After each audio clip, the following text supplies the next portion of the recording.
The afternoon sun streamed through the windows of Rosie's roadside diner, casting long shadows across the checkered floor tiles. Grace Mitchell sat quietly in her wheelchair, carefully spooning tomato soup while her 13-year-old sister Lucy chatted about her science project. At 17, Grace had learned to navigate life with cerebral palsy, finding joy in simple moments like these lunch outings with her sister. The peaceful scene shattered when Brad Cooper and his two friends, Keith Palmer and Dustin Rhodes, swaggered through the door. They were known troublemakers in their small Montana town, working dead-end jobs and spending their free time making others miserable. Brad noticed Grace first, nudging his friends and smirking. They took the booth behind the sisters, loud enough for everyone to hear their cruel whispers and mocking laughter. Grace tried to focus on her soup, but her hands trembled slightly, making it harder to control her movements. When she reached for her water glass, her arm spasmed, sending the drink spilling across the table. Instead of helping, Brad and his friends burst into loud laughter. Lucy jumped up to clean the spill, but Keith stepped into her path, deliberately bumping Grace's wheelchair. The force sent Grace tumbling sideways. She would have hit the floor if Lucy hadn't caught her at the last second. Tears welled in Grace's eyes, not from pain, but from humiliation. The diner fell silent. Martha, the elderly waitress, stood frozen behind the counter, her face pale with worry. Other customers stared into their plates, unwilling to meet Grace's eyes or challenge the bullies. In the corner booth, a rugged trucker named Frank watched the scene unfold. His weathered hands gripped his coffee mug tightly as he reached for his phone, his jaw set with quiet determination. He knew exactly who to call. Frank stepped outside the diner, his fingers quickly dialing a number he knew by heart. The wind carried the sound of continued laughter from inside, as Brad and his friends kept taunting Grace. The phone rang. Twice before a firm female voice answered. Storm. "We've got trouble at Rosie's," Frank said quietly. "Remember how Kelly was treated back in school? It's happening again to another girl." He could hear Diane Storm Carter's sharp intake of breath on the other end. Her daughter Kelly had faced similar cruelty before Storm founded the Steel Angels Motorcycle Club inside the diner. Grace tried to compose herself while Lucy dabbed at her sister's shirt with napkins. The bullies had moved on to making exaggerated imitations of Grace's movements, encouraging others to watch their cruel show. Martha had retreated to the kitchen, leaving only the cook, old Pete, who looked helplessly through the service window. Frank returned to his seat, watching as Brad threw a wadded napkin that hit Grace's head. He noticed how Grace's shoulders hunched forward, trying to make herself smaller. Lucy stood protectively beside her sister, but her small frame offered little deterrence to the three grown men.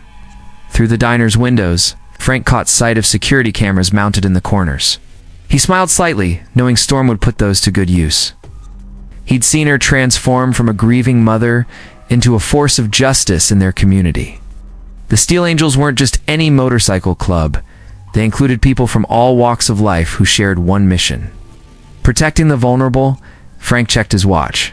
Knowing Storm, she'd already set things in motion.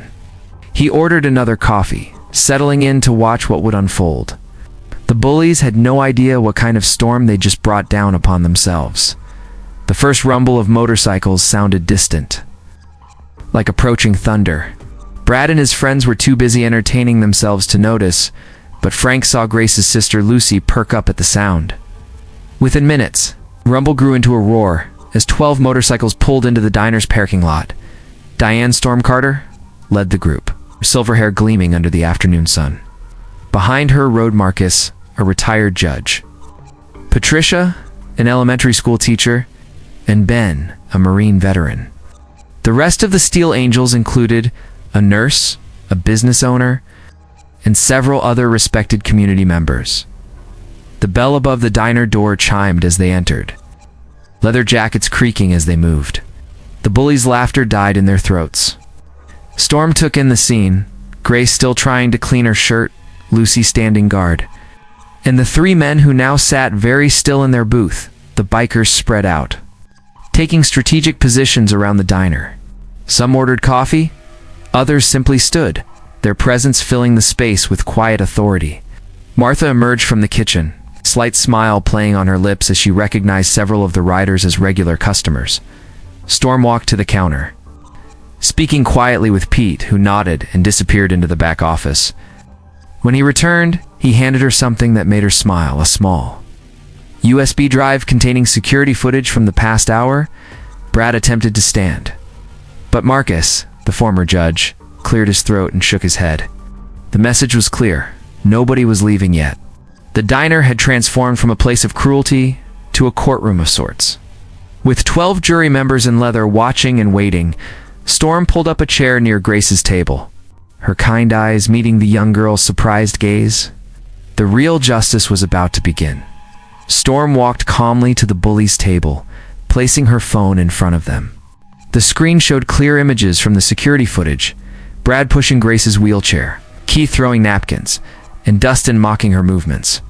The three men shifted uncomfortably as she pulled up a chair. "Brad Cooper, you work at Wilson's auto shop," Storm said quietly. "Keith Palmer, you're a warehouse supervisor at Burlington Storage. And Dustin Rhodes, you just started at First National Bank." She paused, letting her words sink in. "Your employers would be very interested in how their employees spend their lunch breaks." Patricia, the teacher, stepped forward. "I teach at Burlington Elementary.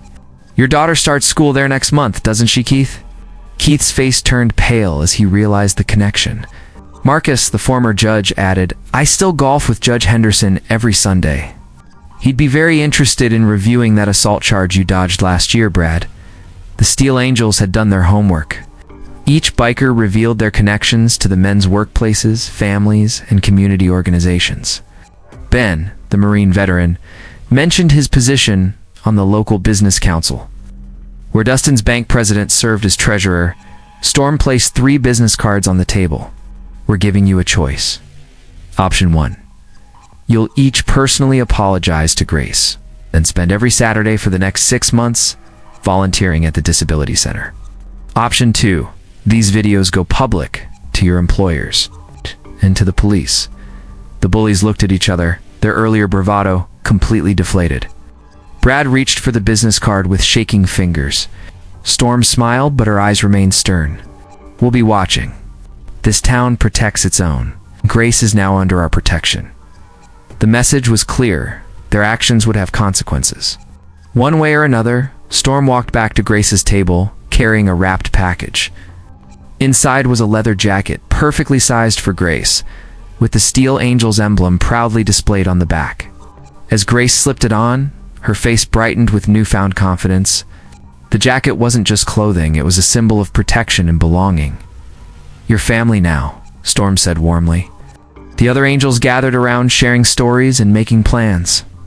Patricia, the teacher, explained their monthly charity rides for disabled children. They had already arranged for a special sidecar that would safely hold Grace's wheelchair, allowing her to experience the joy of riding. Rosie, who owned the diner, emerged from the kitchen with an announcement. Her parking lot would become the official meeting place for all Steel Angels charity events, and she would provide free meals to participating families. Martha, the waitress, started serving celebratory pie to everyone in the corner.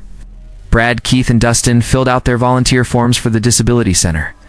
Ben would watch over their community service, teaching them about respect and kindness through action rather than words. When Grace's mother arrived, called earlier by Lucy, she found a transformed scene. Instead of a crisis, she saw her daughter surrounded by supporters and wearing a leather jacket with pride. The angels shared their contact information, creating a safety net that would last long after this day.